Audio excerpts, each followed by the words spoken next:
অনেকের টাকা পয়সার অভাব নাই, জায়গা জমির অভাব নাই, ব্যাংকের টাকার অভাব নাই। এমন ব্যক্তিরা রাতে দিনে সকালে সন্ধ্যায় ডানে বামে সামনে পিছনে ব্যয় করে, তারা অনেক সওয়াব অর্জন করে।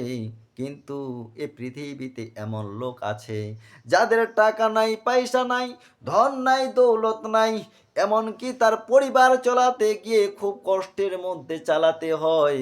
এমন ব্যক্তিদের সম্পর্কে বলেছি আমার ভাইয়েরা ও আমার বন্ধুরা, আমার পর্দার অন্তরালে আমার বোনেরা, একটু কথাটা খেয়াল রাখবেন।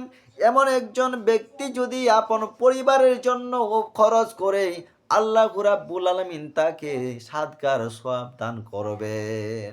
রাসূলুল্লাহ সাল্লাল্লাহু আলাইহি সাল্লাম বলেছেন, ইজা আনফাকার রাসূলু আলা আহলিহি ইয়াহতাসিবুহা ফাহুয়া লাহু সাদাকা।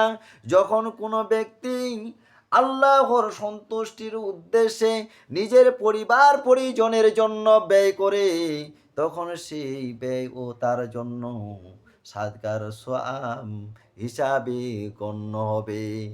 আমার ভাইয়েরা, আমার বন্ধুরা, আমার পর্দার অন্তরালে আমার বোনেরা, আপনারা আল্লাহর রাস্তায় সাদকা করবেন, দান করবেন।